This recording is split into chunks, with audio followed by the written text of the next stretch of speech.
Hey, what's up? It's me, JDS4696, J back, and today I'm giving a review for my Batman Knightfall Volume 1 collection. And Bane is, of course, is the villain that broke Batman Bruce Wayne's back during the Knightfall saga, and this storyline occurred from it occurred from April 1993 to August 1994. So actually over a year. It lasted a year, but actually over a year. I know a lot of times they say it lasted a year, but it was actually like over a year.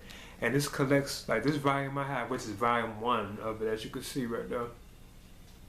It collects issues, the Batman Vengeance of Bane, issue 1, which is only one issue and a great story. And then they had Batman issues 491 to 500. Then you have Detective Comics 659 to 666. And then you have the Showcase from 1993, which collect issues 7 and 8. And then you had the Batman Shadow of the Bat, which collect issues 16 through 18. So this book right here itself, this Knightfall Volume 1, it is over 600 pages long. It's very, as you can see, it was very thick too. See, at the girth on it, it was a very thick, like collection of comics or graphic novel, as you can call it. So yeah, now for my review for this graphic novel known as Batman Knightfall. What the storyline, the whole overall storyline was known as Knightfall. Okay, well, now in this tale, it begins with like an origin tale about Bane, the muscle-bound guy that it uses the steroid enhancers things, to give himself super strength so he can be real strong, and can easily crumble his opponents or whatever. Well, it starts on a Caribbean island known as Santa Prisca. And you witness this woman who turns out to be Bane's mother. She's giving birth to the baby, baby Bane. Basically, he's been born, and it takes place in a prison known as Pinadora. I think that's how you pronounce it, the Hard Stone. Well, while in this prison, Bane grows up with his mother. But when he's at the age of 6, they decide to cast his mother out because she's sick or something like that, if I'm not mistaken. So her body is thrown into the ocean with these sharks, and the sharks eat up and everything. You even see it in the comic. It's kind of graphic and stuff. So from that moment on, after his mother's body is thrown to the sharks, after her being I think it was sick or something like that, Bane still grows up inside his prison, but he has a very rough life in this prison, known as I think Pinadora. I think I'm pronouncing it right, the Hard Stone. At one point, Bane even commits his first murder as a kid while in the prison, and this is all after his mother has been thrown into the sharks, as shark feed, as shark food basically, So he commits his first murder. And at the same time, he eventually gains knowledge from reading a lot of books. So he eventually becomes very intelligent from reading a lot of books and stuff like that. And he even trains his body, he does push-ups, pull-ups, and I think dips and stuff like that, and thousands too, which strengthens and builds his body up, gives him muscles and stuff. So eventually he learns about Gotham City. While inside his prison, he learns about Gotham City and their hero known as the Batman. And eventually Bane becomes obsessed with Batman and decides to, after he becomes obsessed with Batman, he kills 30 inmates in the prison. And then the prison guards and stuff like that. And I think the warden, they take him to isolation and give him this serum known as Venom, and it's a super steroid. So eventually they give it to Bane, and he fakes his death or whatever, and they decide to throw his body out into the ocean, just like they did his mother's corpse. But instead, Bane, he comes back, he comes alive, whatever, because he really didn't die, and he takes out the sharks, and then he eventually makes his way to the United States and then Gotham City as well. So that's and now all that is from the first issue from Batman Vengeance of Bane. And that was only a one issue thing, but it was known as the Vengeance of Bane. And it gave the origin tale for Bane, himself or whatever. and how he came to Gotham City, how he was born and raised inside this prison, you know, which was like very rough for him. And he gained like a lot of knowledge. He trained his body to like physical perfection, and then he became obsessed with Batman. So when he travels to Gotham City, he wants to destroy Batman, basically. Now, to me, that still was kind of what was kind of off about like the Knightfall saga. It wasn't. It's like it wasn't like enough motivation for him to want to just destroy Batman, whatever, you know. And in the end, I'm not going to spoil it, you know, but I'm sure a lot of people know about it, you know. It just seemed like it wasn't enough motivation for him to want to kill like Batman, from my opinion, you know. But yeah, once he makes his way to Gotham City, he eventually teams up with like fellow like criminals or whatever. Like this one guy he met while he was in the prison, if I'm not mistaken, known as Birdie. You know, they decided to like team up and like release all like the inmates, like all like the super villains of Arkham Asylum.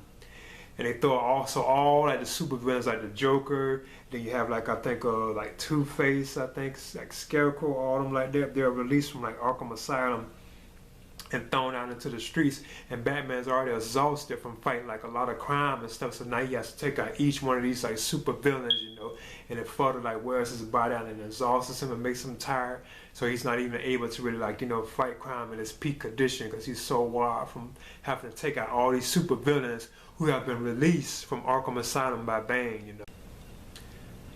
And if I'm not mistaken, like some of the inmates there were freed in Arkham Asylum. I don't think Two-Face is one of them. He is featured in the tale though. I think like his tale is like it takes place like a couple of weeks before the Knightfall saga began. But you have like the Scarecrow is free, the Joker, the Riddler, Poison Ivy, like Mad Hatter, the Ventriloquist, Mr. Zsasz, and like Firefly, and like other like known enemies too of Batman. They were all free from Arkham Asylum, so Batman has to take all of them out one by one, you know. And you could tell at the time that it was kind of filler, you know, basically for them like to give a storyline building up to his eventual confrontation with Bane himself, you know. But I thought that kind of made sense though, and that was another reason why Bane was actually able to defeat him and break his back towards, you know, like kind of in the storyline, you know, once it got to that major point that the story is really known for Bane breaking Batman's back, you know. That kind of did make sense. He was like so exhausted. Even when Bane actually does show up and fight him, you know, you could tell that Bruce was like so wore out, you know. He was even begging kind of at one point, like in his mind, to like for Bane to kill him, you know, because he was so exhausted, you know. So yeah, after a couple of battles, like Bruce Wayne, where Batman he gets so exhausted, wore out, he decides to head back to Wayne Manor, or the Batcave, you can call it, you know. And at one point, like Bane, he eventually figures out that Bruce Wayne is Batman. For some reason, he figures it out that Bruce Wayne is Batman. So he travels to Wayne Manor. So once Bruce Wayne gets there, he goes into the Batcave. He comes back up into like the actual house itself, and he finds Alfred, you know, the butler Pennyworth, laying on the floor. And turns out that's when Bane shows up, and he sees like Bruce Wayne without his mask on, just on his costume on, you know. And then they have like their fight, you know, and then Bane eventually grabs him and just breaks his back, and that is very, you know, well known, like in the DC Comics universe, especially like in the Batman, like, you know, universe, about his back being broken by by Bane, you know. And of course, you know, Bane is using like a venom that's like a super steroid, you know, that pumps him and makes him like real strong and stuff, you know. I always thought he was like a cool villain, you know what I'm saying?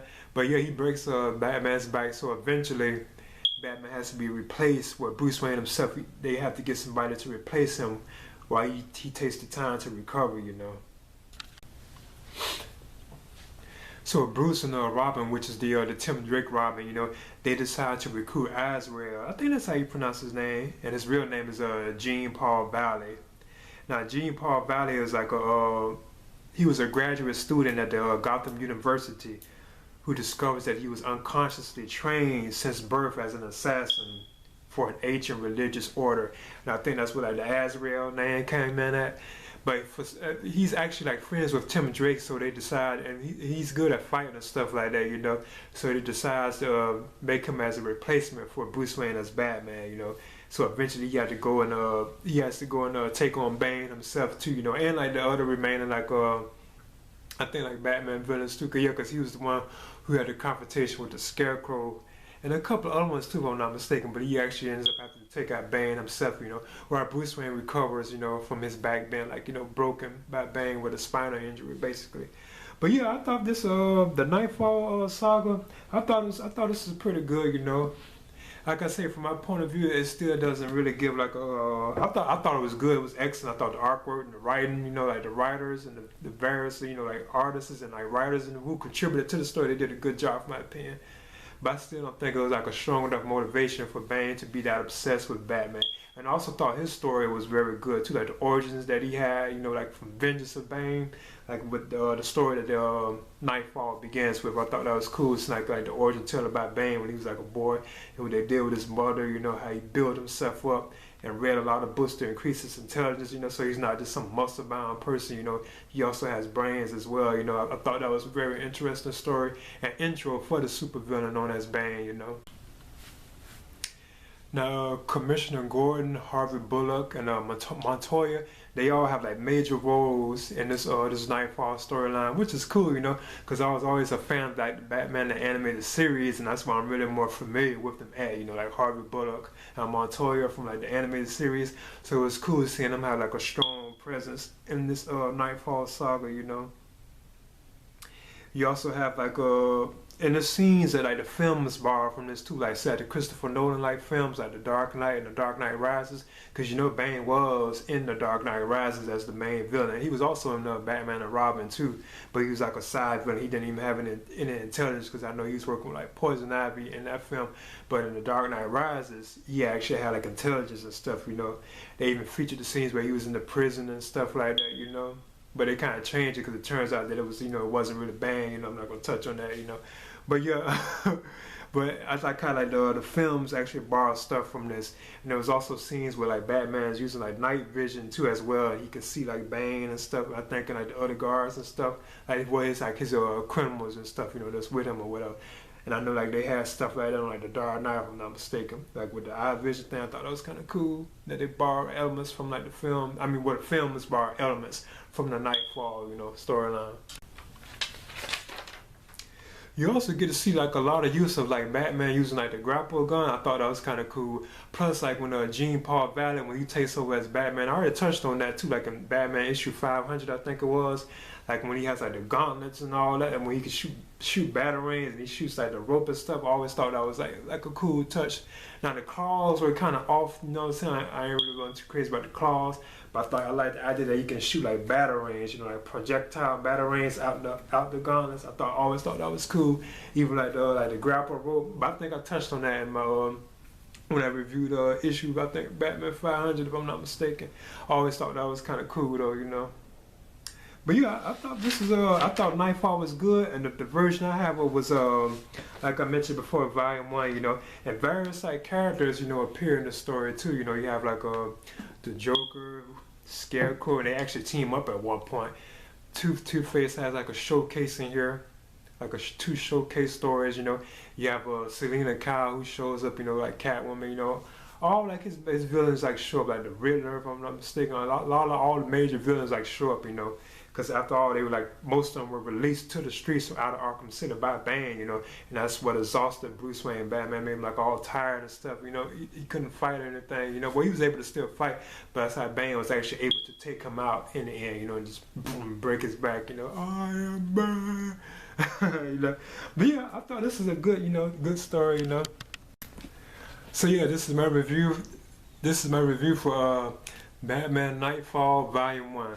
And there's 2 more volumes in this in the whole Knightfall saga in general. You know, you have Knightfall 2, which is known as Knight's Quest, and then you have Knightfall 3, which is known as Knight's End, and that's like the final volume. But yeah, this is my review for the first volume. As you can see, it was a thick book, over 600 pages, you know, and it basically collects all those issues of the Knightfall saga from that started in 1993 and went to 1994. Very thick book, the thickest Batman one I have so far. Very thick girth, you know. I would definitely recommend, especially if you're like a fan of like the Christopher Nolan films, like The Dark Knight Rises, or like, you know what I'm saying, mainly The Dark Knight Rises, or a fan of Bane, you know, because it gives his origin tale and stuff like that. And I, you know what I'm saying, and just if you're a fan of like Batman in general, I would definitely recommend it. You know, I thought this was good. I would recommend it. And this is JDS 4696. All right.